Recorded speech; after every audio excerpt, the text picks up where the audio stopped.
Movie की कहानी एक ऐसे लड़के की है जिसके पास एक ऐसी जादुई ताकत है जिससे वो ये पता लगा सकता है कि कोई इंसान कब और कैसे मरेगा। ये जानने के लिए आइए सुनते हैं पूरी कहानी को। तो चलिए शुरू करते हैं। एक दर्दनाक नज़ारे से कहानी की शुरुआत हुई, क्योंकि अभी अभी एक प्लेन क्रैश हुआ था। इस हादसे में बहुत सारे लोगों की जान गई, लेकिन एक छोटा बच्चा जिसका नाम सीन है वो जिंदा बच गया और अपने माता पिता को खोजने लगा जो शायद मर चुके थे। तभी उसे एक लड़की की आवाज़ सुनाई दी जो सीन से मदद मांगने लगी। लेकिन उस छोटे बच्चे को समझ नहीं आता कि अब मैं क्या करूं। और तभी प्लेन का एक बड़ा हिस्सा उस लड़की के ऊपर जा गिरा। इस दर्दनाक हादसे के कुछ सालों बाद हमने सीन को देखा, जो अब बड़ा हो चुका था और एक गैराज में मैकेनिक का काम करता है। गैराज का मालिक सीन को अपने बेटे के जैसा रखता है, और सीन को भी अपने मालिक के अंदर अपने डैड की झलक दिखाई देती है, क्योंकि उस हादसे के बाद वो अनाथ हो चुका था। गैराज का मालिक एक दूसरा गैराज खोलने वाला है और वो चाहता है कि सीन उस गैराज का मैनेजर बने। लेकिन सीन मैनेजर बनने से मना कर देता है, क्योंकि वो फिलहाल मैनेजर की पोस्ट के लिए खुद को काबिल नहीं समझता है। लेकिन मालिक उसे दोबारा सोचने का एक मौका देता है, और मालिक की बेटी भी सीन को समझाती है, क्योंकि वो भी सीन को मैनेजर की पोस्ट पर देखना चाहती है। दूसरी ओर इस गैराज में एक काम करने वाला मैकेनिक इस बात से नाराज हो जाता है। वो हमेशा सीन से जलन महसूस करता था, क्योंकि मालिक हमेशा सीन की तारीफ करता रहता था। इस कारण वो सीन को हमेशा परेशान करता था, और इस बार भी वो उसे बुली करता है और उसे धक्का देकर वहां से चला जाता है। और इस कारण सीन का फोन टूट जाता है। फिर काम पूरा करने के बाद वो फोन ठीक करवाने के लिए एक दुकान पर जाता है, जहां उसकी मुलाकात एक लड़की से होती है जिसका नाम आओ होता है। सीन उसे फोन ठीक करने के लिए देता है, लेकिन उसके फ़ोन का मॉडल काफ़ी पुराना होता है, जिसके पार्ट्स मिलना मुश्किल था। लेकिन फिर भी वो लड़की जैसे तैसे जुगाड़ लगाकर फ़ोन ठीक कर देती है। फिर सीन रात को फ़ोन देखता है, तब उसे आओ की याद आती है। अगली सुबह जब वो काम पर जाने के लिए मेट्रो पकड़ता है, तब उसके पास खड़े एक आदमी का हाथ अचानक गायब होने लगता है। तब हमें पता चलता है कि प्लेन क्रैश के टाइम सीन को एक पावर मिली थी, जिससे उसे पहले ही पता चल जाता है कि कब किसकी मौत होगी। और अब इस आदमी के गायब होते हाथ इसी बात का सबूत है कि वो मरने वाला है। लेकिन सीन कुछ नहीं कर सकता, इसलिए वो अपनी जॉब पर चला जाता है, जहां मालिक की बेटी उसे मैनेजर बनने के लिए समझाती है। लेकिन सीन इस बार भी राजी नहीं होता। फिर काम पूरा होने के बाद वो रात को उस फोन की दुकान के सामने से गुजरता है। तब उसकी नज़रें आओ को ढूंढने लगती है।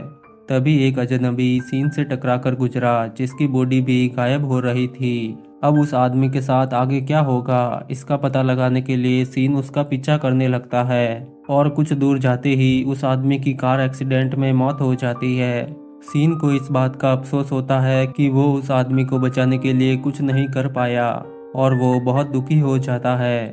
अगले दिन उसने मालिक की बेटी से पूछा कि अगर तुम्हें एक ऐसी पावर मिल जाए जिससे तुम जान पाओ कि कब किसकी मौत होगी, तो तुम क्या करोगी।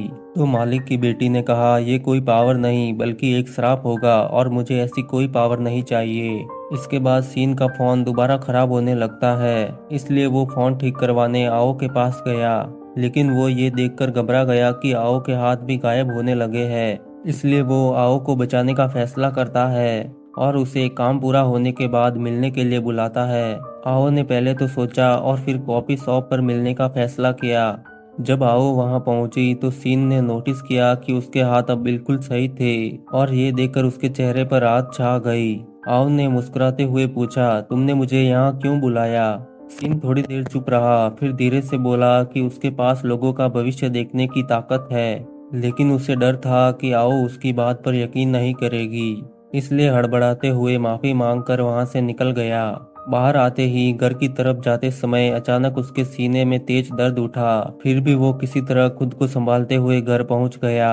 अगले दिन सीन पूरा कॉन्फिडेंस जुटाकर गैराज ओनर से कहता है कि अब वो मैनेजर की जिम्मेदारी लेने के लिए तैयार है। वो देर रात तक गैराज में काम करता है। तभी वहां आओ पहुंचती है। सीन उसे देखकर चौंक जाता है। आओ बताती है कि उसने सीन का एड्रेस स्टोर से लिया और वो यहाँ किसी जरूरी बात के लिए आई है। सीन आओ को कॉफी ऑफर करता है। फिर आओ एक न्यूज़पेपर दिखाते हुए बताती है कि उसके स्टोर से थोड़ी दूर एक फैक्ट्री में पिछली रात हमला हुआ था, जिसमें कई लोग मारे गए।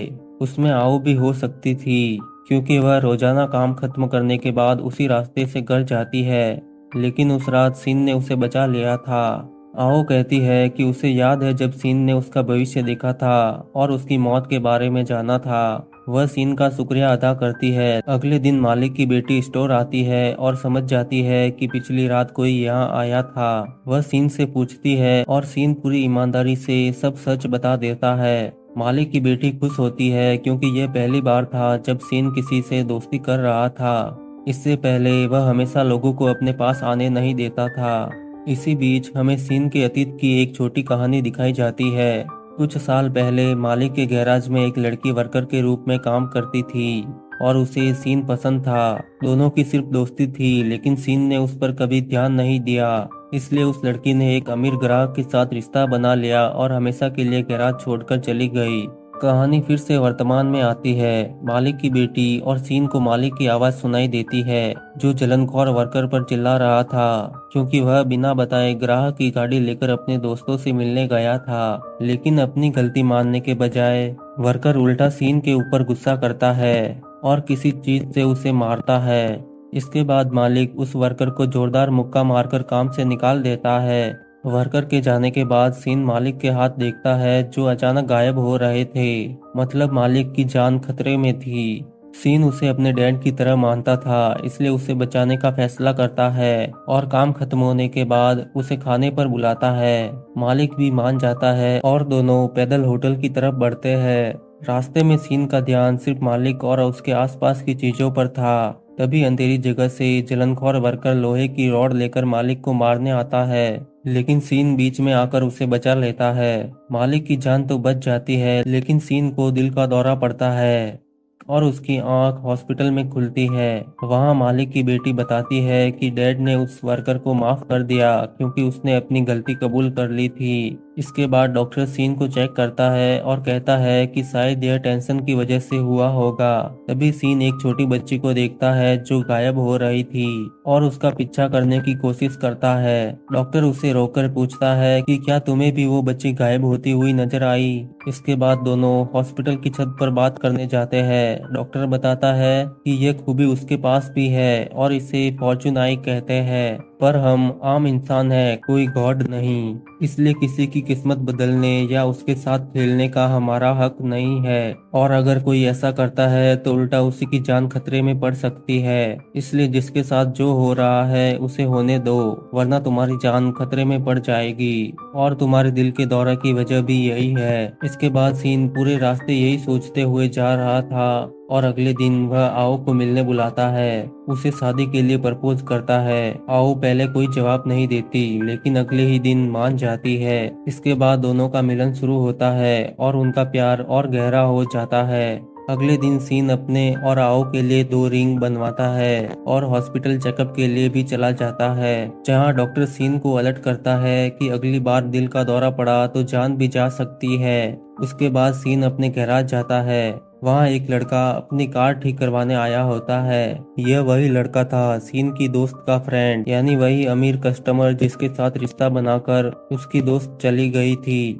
सीन उससे अपने दोस्त के बारे में पूछता है, लेकिन लड़का उसके बारे में गलत बातें करने लगता है और सीन को भी गालियां देता है। सीन पूरी तरह खामोश रहता है। अगले दिन जब वह अपनी गाड़ी लेने आता है तो सीन देखता है कि यह लड़का भी हवा में गायब हो रहा है, यानी वह भी मरने वाला है। सीन इस बार कुछ नहीं करता।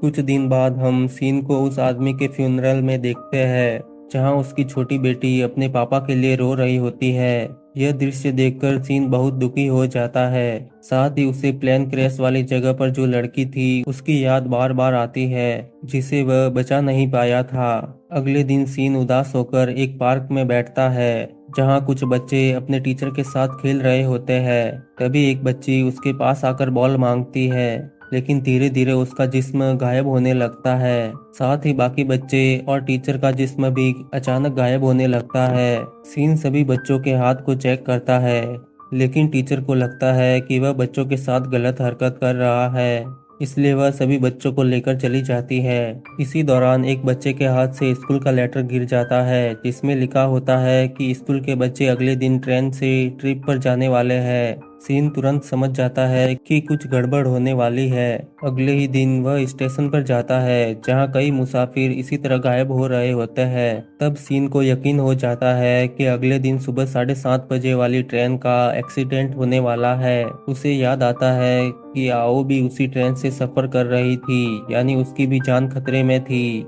फिर सीन रात को ही आओ से मिलने उसके घर जाता है और उसे सुरक्षित देखकर खुश होता है। आने वाले खतरे से बचाने के लिए वह आओ को अपने साथ 3 दिन के लिए ट्रिप पर चलने को कहता है। आओ पहले सोचती है लेकिन फिर हाँ कर देती है। सीन खुश हो जाता है, लेकिन उसे उन बच्चों और बाकी मुसाफिरों को भी बचाना था। इसलिए वह स्कूल में फोन करता है और ट्रिप कैंसिल करने की कोशिश करता है, लेकिन स्कूल अथॉरिटी कोई वैलिड वजह न होने के कारण ट्रिप कैंसिल करने से इनकार कर देती है। शाम को सीन एक लेटर लिखता है जिसमें वह आओ को सब कुछ सच बता रहा होता है। इसमें ट्रिप वाली बात भी शामिल थी और साथ ही वह ये भी लिखता है कि वह आओ से कितना प्यार करता है, लेकिन उसकी पूरी प्लानिंग अगली सुबह फेल हो जाती है। आओ उसे मैसेज करके बताती है कि उसकी को वर्कर की तबीयत खराब है, इसलिए उसे मजबूरन स्टोर जाना पड़ेगा। यह मैसेज पढ़ते ही सीन स्टेशन की तरफ भागता है, लेकिन घर के बाहर पुलिस उसका इंतजार कर रही होती है। दरअसल स्कूल टीचर ने उसके खिलाफ कंप्लेन कर दी थी कि वह बच्चों के साथ बुरा बर्ताव कर रहा था, लेकिन आओ को बचाने के लिए सीन पुलिस से बचकर भाग निकलता है। स्टेशन पहुंचकर वह देखता है कि आओ पहले ही ट्रेन में चढ़ चुकी है, इसलिए वह एक टैक्सी पकड़कर दूसरे स्टेशन पर पहुंचता है ताकि ट्रेन को वहां पहुंचने से पहले रोका जा सके। वहां सीन देखता है कि कंस्ट्रक्शन का काम चल रहा है। उसे समझ आता है कि कंस्ट्रक्शन में इस्तेमाल हो रही एक क्रेन ट्रेन के डब्बे पर गिरेगी, जिससे सारे लोग मारे जाएंगे। सीन ऐसा होने नहीं देता। वह स्मोक कैंडल लेकर ट्रेन के सामने खड़ा हो जाता है। आओ जो इंजन के ठीक पिछले डब्बे में थी, सीन को देख लेती है और ड्राइवर को ट्रेन रोकने को कहती है। ड्राइवर ट्रेन रोक देता है और क्रेन गिरते हुए दिखाई जाती है, यानी सीन ने इस ट्रेन एक्सीडेंट को रोक दिया और सभी की जान बचा ली। फिर आओ ट्रेन से बाहर आती है और सीन को पटरियों पर बैठा देखती है। जैसे ही वह उसके पास आती है, फूट फूट कर रोने लगती है और उसके गले से लग जाती है, क्योंकि सीन ने आओ और बाकी लोगों को बचाने के लिए अपनी जान दे दी। इसके बाद सीन के फ्यूनरल पर आओ को पता चलता है कि वह वही पहली लड़की थी जिसके साथ सीन का इतना गहरा रिश्ता था। इससे आओ और ज्यादा दुखी हो जाती है। अगले सीन में हमें पता चलता है कि आओ वही लड़की थी जिसने सीन से प्लेन क्रैश के समय मदद मांगी थी और सीन ने प्लेन का हिस्सा गिरने से पहले ही उसे बचा लिया था, लेकिन उस सदमे में वो ये याद नहीं रख पाया कि उसने उस लड़की को बचा लिया था। साथ ही एक और सच सामने आता है कि आओ के पास भी फॉर्चून आई थी और वह हमेशा सीन की तलाश में थी। पहली बार जब सीन शॉप पर आया और आओ के गायब होते हुए हाथों को देखकर प्रतिक्रिया दी, तभी उसे समझ आया कि सीन वही लड़का है। आओ जानबूझकर ट्रेन में चढ़ी थी क्योंकि जब सीन उसे ट्रिप के लिए पूछने गया था, उसने देखा था कि उसका जिस्म गायब हो रहा है, इसलिए उसने सीन को बचाने के लिए ट्रेन में सफर करने का फैसला किया। लेकिन सीन ने भी अपने प्यार को बचाने के लिए अपनी जान की बाजी लगा दी। इसके बाद हम आओ को वो खत पढ़ते हुए देखते हैं जो सीन ने उसके लिए लिखा था। खत पढ़कर आओ बहुत रोती है और सीन द्वारा लाई गई अंगूठी पहनकर उसे सीन की मौजूदगी महसूस होती है। और इसी के साथ इस फिल्म की कहानी खत्म हो जाती है। ऐसी और कहानियां सुनने के लिए चैनल को सब्सक्राइब करना मत भूलना। मिलते हैं अगले वीडियो में।